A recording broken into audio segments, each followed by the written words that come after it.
Welcome to the You Can Man podcast, episode 99. I'm your host, Tim, and on this week's show, riding lawnmower overhaul.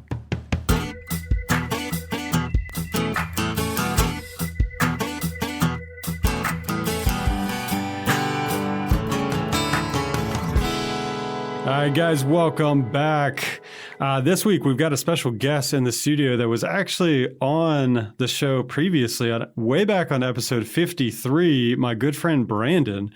And that show was Small Engine Repair Basics and was actually our most listened to show ever, which is crazy because I kind of got Brandon in here like last minute. I was during, I think, like the start of COVID, and like Dave and Josh couldn't join me that time or something. And so Brandon had to come in and fill in. So he was like, I've never done this before, but sure, I know a lot about small engines, so I'll come do that. And it was just funny because it ended up being our like most listened to episode. And we really didn't get into a whole lot. We just basically talked about how it's always the carburetor. That's the problem, I think.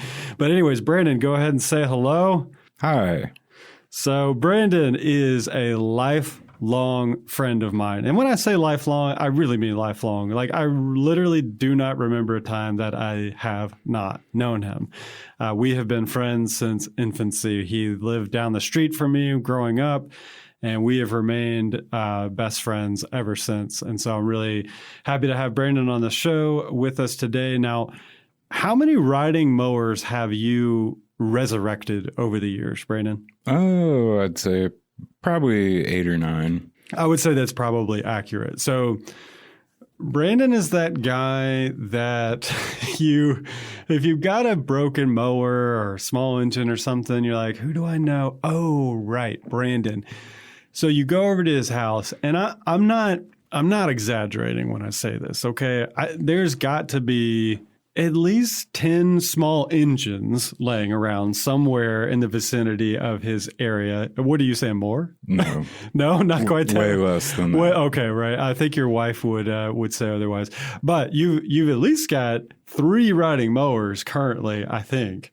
Last I was at your house, I think you had like 3 riding mowers that you were currently working on, or maybe 4, including the one that you actually cut your own grass with. I don't know what you got now. There's 4. Okay, there's 4. Anyhow, Brandon has a ton of experience with riding mowers and bringing them back to life.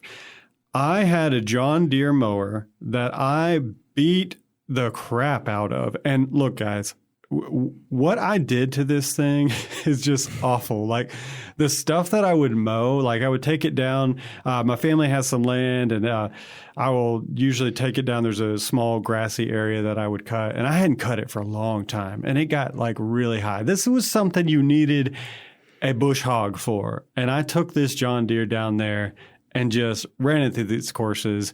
I'm really surprised that it lasted as long as it did, but it got to a point where I had a bent push rod. I replaced that, and so I did get it back up and running. But then I also had to do a deck rebuild, and we're going to talk about these things coming up here. I don't remember what the last thing was that happened to it, but I was like, I think it's done. I've got to retire this thing.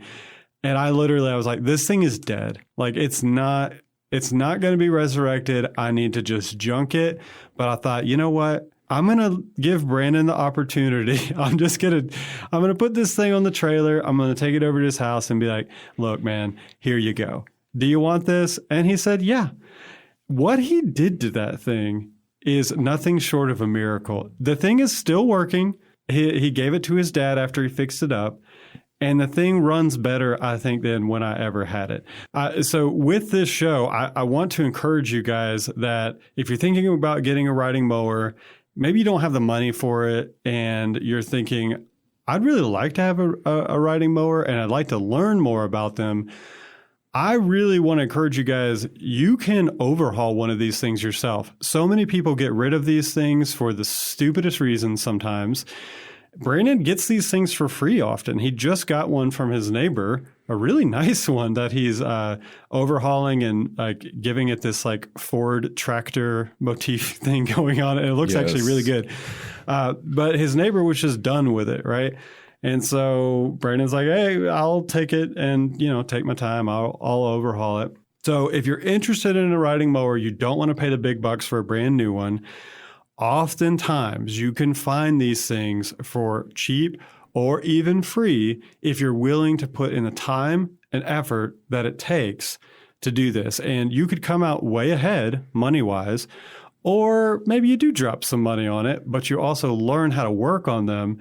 And then if you've got a larger yard, say you just bought a house with a bigger yard and you're thinking, I'm going to probably be using a riding mower maybe for the rest of my life, so I want to know how to work on them. This might be a good option for you. So what we wanted to do with this show is to kind of walk you through what are the basic components of riding mowers, what are the most common things that are going to break down, and those sorts of things to kind of walk you through the overhaul process should you want to do this. So I'm hoping that you're going to learn some stuff about riding mowers and the common things that mess up with them.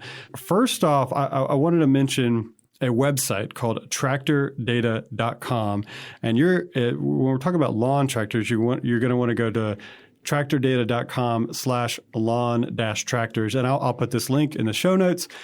I've used that many times when I'm looking for a new mower because it has all of the technical specs on all these different lawn tractors. So you just go down the list, say you really want a John Deere. So you go down, you find John Deere, and then it's literally got all the models from it's something crazy, from the 60s on to today.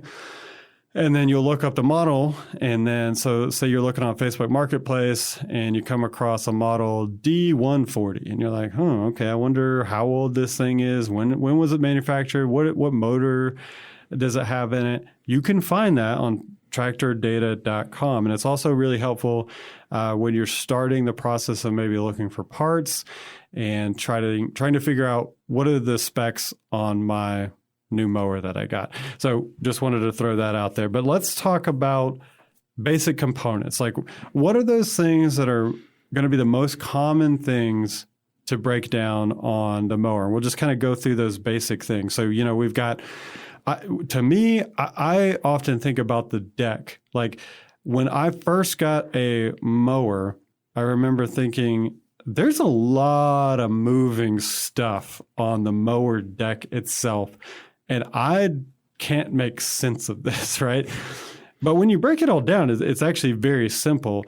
But that's one of those things. You've got what's basically you call a deck rebuild is what you'd have to do to repair this thing. And so many times the bearings on the spindles is what the blades are connected to, right? Now a belt is running all through here.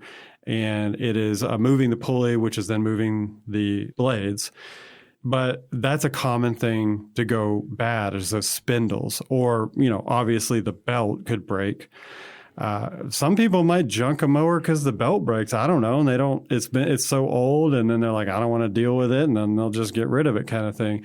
Or it's too expensive to get repaired. Yeah, exactly. They've got to take it to a repair place.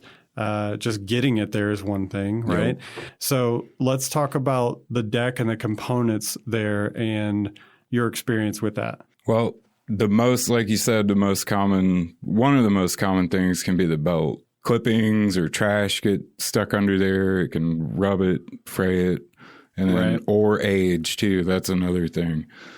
A dry rotted belt, for instance, that can just snap off. You can be cutting the grass, everything's fine, and then maybe you hit a patch of grass that's a little thick and it just snaps. Right. And then you're not going to know how it goes back on because you didn't see it while it was on. Exactly. So you're going to have to look up a diagram as to how that belt goes. Now, since I've done it, obviously you've done it many times. Once you work on these things, you kind of you figure out and you remember how the belt is routed.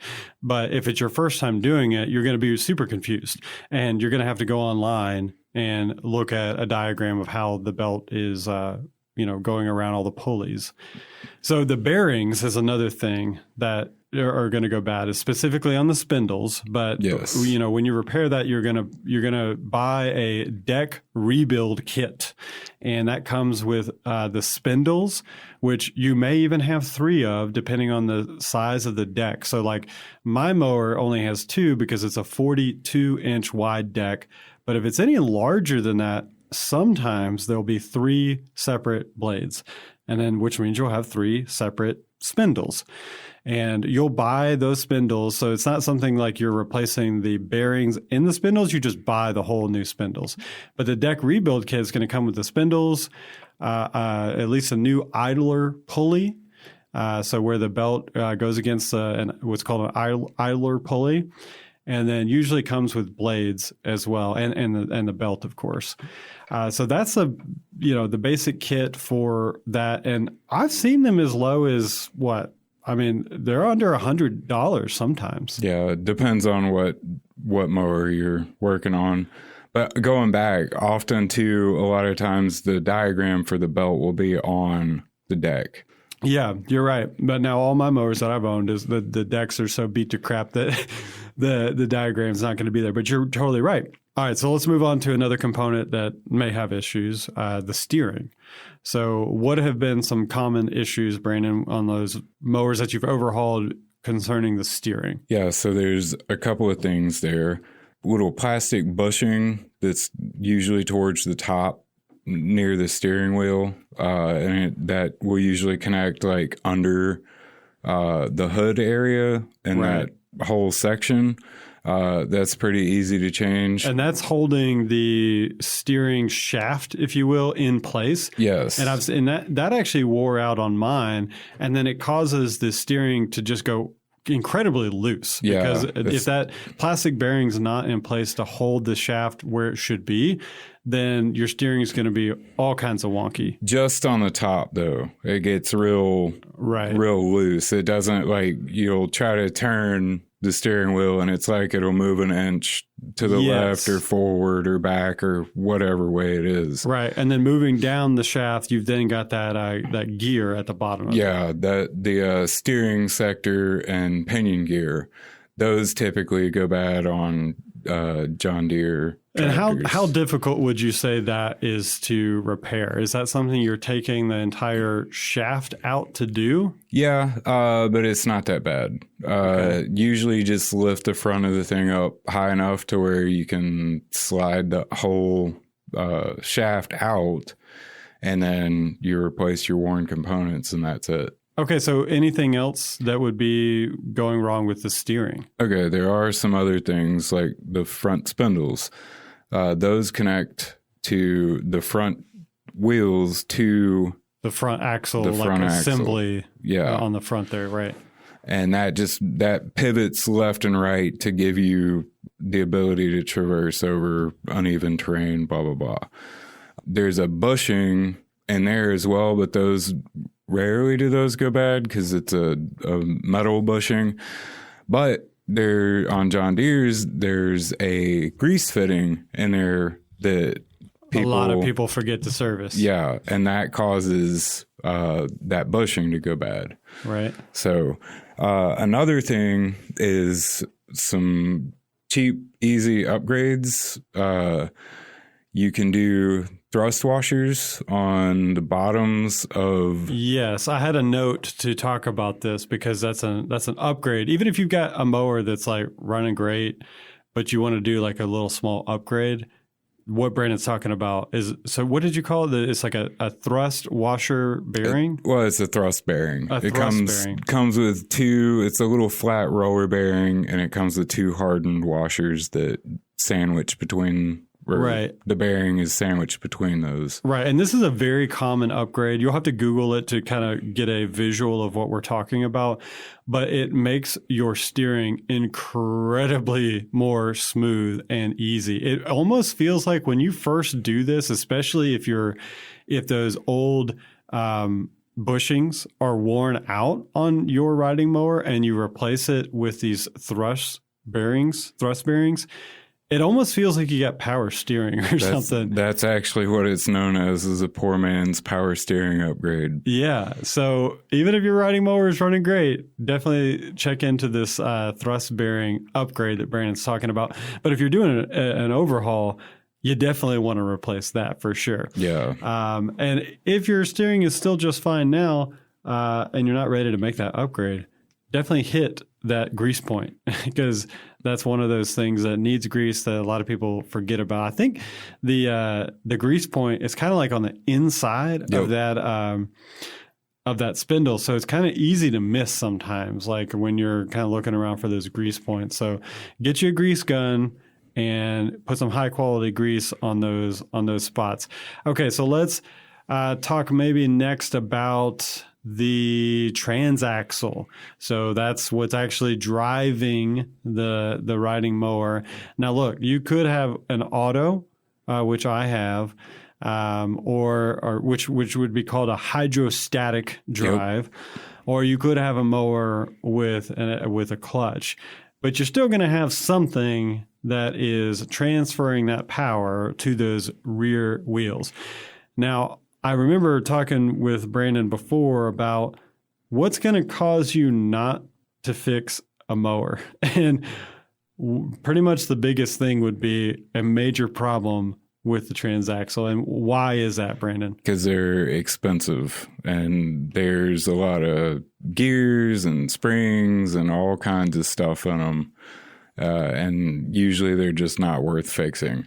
Right, because for the cost of, especially like a nice auto, like hydrostatic transaxle, you're going to, for the cost of that, you could get a very like new to you riding mower for the cost of replacing one of these things.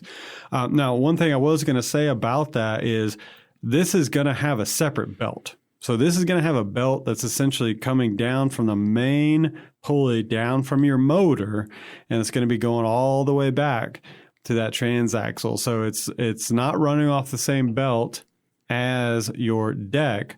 And it's kind of like up in there, so you don't really see it as well. Tucked up in. Right. So you're not really going to see it until you drop that deck. Yep. Yeah, but that's another one of those things. So like if your riding mower is not going anywhere, it might be that belt is either seized up or it broke and fell off. And that's probably going to be your issue. Or possibly you could have a stick shoved up in there too. I've seen that before. Yeah. You could have a stick all the way up in there and you wouldn't even know it because it's just out of sight and you don't see it. Another really obvious thing that we should at least mention is the battery and that's, honestly, that's one of the biggest pet peeves, like when you're dealing with a riding mower, is that stupid battery. Now, I've lucked out. I don't know what it is about this. My last mower that I just bought that I still have, the guy that I bought it from had a Duracell battery in it. And I don't even remember seeing a Duracell lawn tractor battery, but obviously they make them. And I have not had hardly any problems out of that thing. But that's usually not the case with most all lawn tractor batteries. It's without fail, a lot of times, like every season, you go to crank that thing up and it's dead. Yep. So what are some things that folks could do? Like, what would you suggest? Should they take it out of the mower? Well, the first thing is the cheapest and easiest thing you could do is simply just disconnect the positive cable from the battery. Right. So that way you're not going to have any drain. Yep. And just tuck the wire out of the way. The second thing you could do is get a battery tender, like a little small, like a trickle charge kind of thing? One of those little inexpensive battery tenders that you just, when you pull the thing in wherever for the winter, pop it in if you have access to an electrical outlet. Now, I have seen the solar versions of these, like trickle chargers. Do you have any experience with that? No, but that would work too. You just need something to just keep the battery topped up. Yeah, just enough for it to be good for that next crank. Because that's super frustrating when you got to push that thing somewhere to jump it. Or like I've had to push them to my car to jump. Now I've got a nice little portable battery pack thing that I can jump it with. But before, I was kind of having to push the mower over to my car to then, because it's 12 volts, so you can jump it off of a car battery. It's just a huge pain. So, okay, so battery for sure. And sometimes if your battery's good and the thing won't start, sometimes it can be the solenoid, or often too, it's also the starter. It just depends. Okay, I have not had to mess with any starter issues. And so you had mentioned the solenoid. Is that the starter solenoid? Is that usually attached to the starter on riding mowers, or is it a separate component, or does it just depend upon the model? Yes and no. It's basically in line. It's what triggers when you turn the key, it's what tells the starter to spin, because it's letting the current from the battery through to the starter. To the starter, right. Okay, that makes sense. So that's something to check. If you're having starting issues, might be the starter solenoid, not really the starter. So if you're getting like nothing, I guess you could say, or maybe like a clicking, maybe that might be an issue with the solenoid. Yeah, usually solenoids will click. But there's also most of them are 10, some of them are 15 amp fuses. Yeah. And just they hide them in different places, but they're there. So if you dig around at the wires and look, you'll usually see it. Okay. And that's a good place to check too. Okay. But that's usually if you get nothing, like when you turn the key on and like nothing is working, then you start looking for that fuse. And they're usually in a fuse block, easily accessible. Okay. So let's talk, before we talk about engine stuff, let's talk about tires, because tires can get expensive for a riding mower. I know in the past you've done like a treatment to tires to kind of get them along. Talk about that. Like, what have you done? So like it's a worn out tire, and instead of buying a brand new one, I don't even remember what you've done, but you told me you did something to them to get them by. Yeah, there's several different things. Obviously, if you got a screw or nail or something, you can use a regular plug like you would for a car tire. Right. Obviously it's best to patch, but that's too much trouble to try to dismount the tire and all that, which I've recently went through that with the mower that I use, because the house we're in now, the yard basically just sucks and it's all uphill, it seems like, and I was not able to get any traction, so I spent $140 on some ATV tires. Wow. And put those things on there, and now it just climbs. Yeah. But that was no fun. I changed those tires with tire irons, and it was not fun. It took me a while to do it. Yeah, if you've never changed a tire on a riding mower or something similar, it can be a big hassle. Like, then there's various methods that we just can't get into on this podcast today.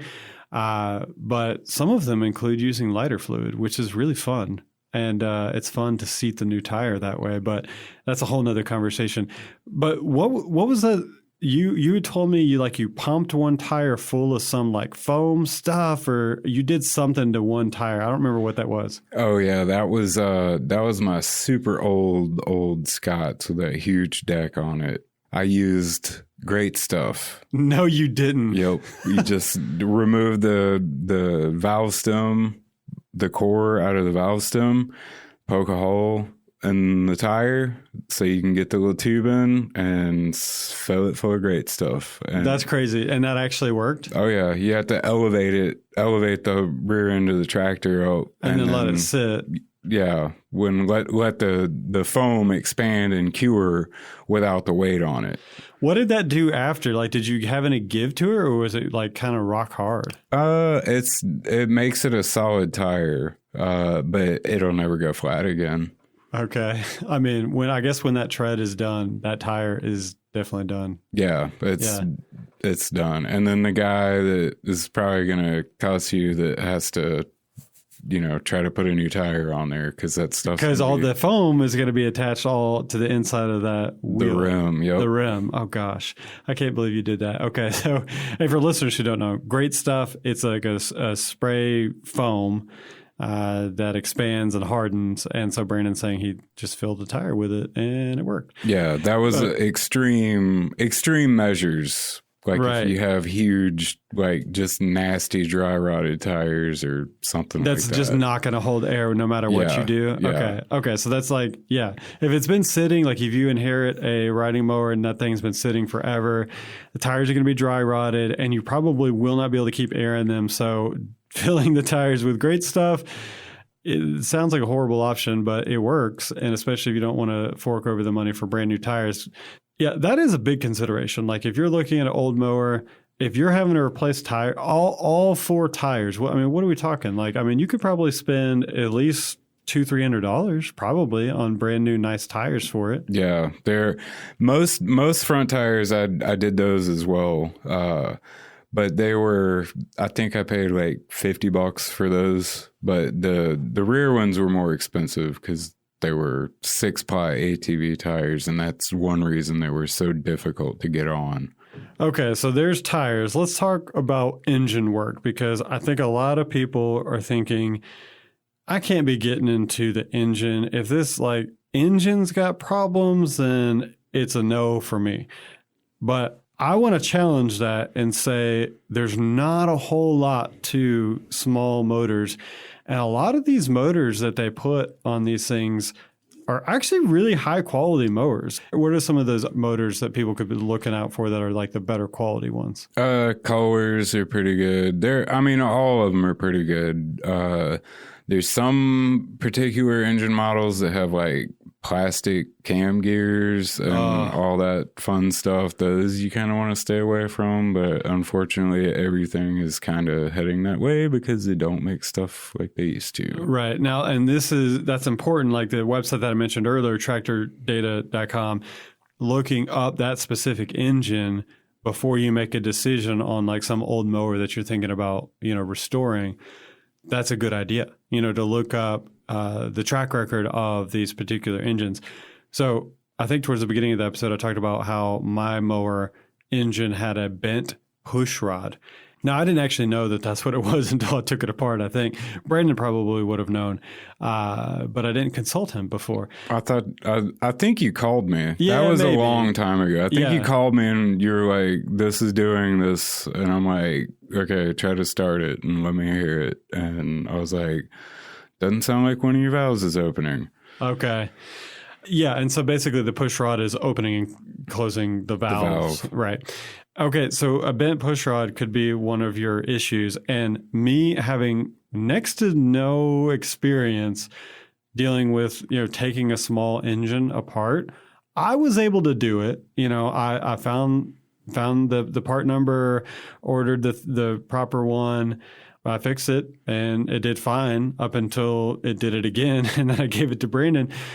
But if there are engine problems, I want to say that it's not a death sentence. Like you were saying, all that stuff is relatively easy. Like to change that push rod, it's 4 bolts and you take off the valve cover and it's all right there. The important thing is you do have to adjust those most of the time. It just, again, depends on the engine because some have solid lifters and some have hydraulic lifters, and that depends on whether you can adjust the valve lash or not. Right. But all that stuff is real technical stuff, but it's not as difficult as it sounds. Right. It's super easy. Yeah, there's not a whole lot. I guess the point I'm trying to make is there's not a whole lot to these small motors when you really break it down. And if you can figure out what the issue is, chances are very good that you can look up a video on YouTube and figure this thing out. So don't take an engine problem or it's got a loud knocking noise or something, because that's what mine was doing. It sounded awful. Like it sounded like the engine was about to explode. But what it was just a bent push rod. And the motor was still fine. It wasn't like it was like something, horribly wrong with it. It was just a bent push rod and I was able to fix it. So those things, you can handle. You can, man. You can do that. That's right. Okay, let's move on to just like kind of purely cosmetic stuff. Now, that was kind of like the biggest shocker for me when I saw the mower that you redid. of mine because you did a complete paint job on this thing. And it looked amazing. It looked like brand new. So you can get like the John Deere like official colors. You can get the spray paint, right? Yep. They sell it in aerosol. Yeah. Now you're going to have to do lots of prep work. You know, if you've ever heard a painter talk about a quality paint job, it all has to do with the prep work. Yep. And so, yes, are you going to put in a lot of hours sanding down and smoothing out places and everything to get a really good adhesion for the new paint? Yeah, you are. You're going to want to do your research and make sure that you've prepped this thing and primed the bare metal areas where the paint is just completely flaked off, because that's what happened to mine. Like the deck looked horrible because it was all powder coated, like on the deck, especially because I just didn't take good care of it. It was all chipping off. Yeah. So, you got to get rid of all that loose chipped paint. And then you're probably going to prime that bare metal. That's a whole nother topic of like painting things. But you can make these mowers look brand new with the same kind of color paint and everything that it would have had brand new. So those colors exist. You can just go pick them up at the store, that sort of thing. You know, one common issue with an older mower is the seat. And even the mower I've got now, I have to like use this pad thing that I put on the seat before I use it because the seat is just all cracked and everything. Now they do sell seat covers that you can put over the seats if the vinyl is all cracked. So you can do that. Replacing the seat can get expensive. And so that is a consideration. Now, I've seen Brandon do some duct tape jobs to lawnmower seats that actually look pretty decent. And you can get all kinds of different colors of duct tape. And I think the one that I saw was a John Deere, and you actually got yellow duct tape. Is that correct? Yeah. And that looked great for about 4 months. Oh, okay. And then it didn't hold up. You got to think it's sitting out in the weather. Sure. Another technique when it comes to that, like if you have cracks that are just starting, knock off the sharp edges of the cracked parts of the vinyl with a razor, and you can take plasti dip and use that. Basically what you do is it's not like the spray, the aerosolized version. Right. For listeners who don't know, Brandon said plasti dip. It's I guess that's a name brand of it. But it's kind of one of those things you just call all of it plasti dip. Yeah. Rubber. Yeah. It's just like seal. It's basically like a liquid rubbery plastic stuff that you can use to coat things or to do, kind of basic vinyl repairs as well. Yeah. And they sell it in tubes to like replace like the grips on hand tools. Like if you got fires, the handle comes off or whatever, you could literally dip it in that. And that you build layers of it up over the crack. And then after And you've had good success with that? Mm-hmm. Okay. How long do you feel like that lasts, though? Because I feel like that would probably start to tear, too. No, it usually, it'll eat in. You do have to do a little bit of prep, like you just trim off all the sharp points, maybe scuff the vinyl with some sandpaper, carve out a little tiny bit of the foam, and then you just start building the little layers. Yep, layer by layer. Okay. And it's not, it might need 2 or 3 applications and then you're done. Okay. Well, that's a good idea because like I said, these seats can get expensive. I think when I had priced like an actual John Deere replacement for mine, it was like something like $80 or maybe it was more than that. More than that. Yeah, maybe it was like more like $120. That's probably more like it. Yeah, I was like, not worth it. Not worth doing. No. I think that's about going to wrap it up, guys. There's tons of other stuff that we could get into with mowers, but I hope that this has kind of given you a basic overview of an overhaul of a riding mower. So if you're wanting to learn more about riding mowers, you're wanting to get into it, maybe your yard could use a riding mower, but you're just kind of getting by with a push mower, and you'd really like to have a riding mower, go on Facebook Marketplace, see if you can find one that's super cheap or maybe even free. Somebody's giving it away because they're done with it. And I want to encourage you that you can do this. I've seen Brandon turn these things around, And Brandon is super frugal. Like, he's probably one of the most frugal people I know. And what he's done to these mowers with such little money is absolutely incredible. So, hey, take it up as a hobby and tackle one of these projects. So I hope that we've given you some encouragement to maybe do that. If you have any questions about riding mowers, we might be able to answer that. So join our Facebook group page and shoot us a question there, and maybe Brandon will be able to answer your question there. Thanks so much, guys, for joining us once again on the UK Man podcast, and we will catch you guys next time.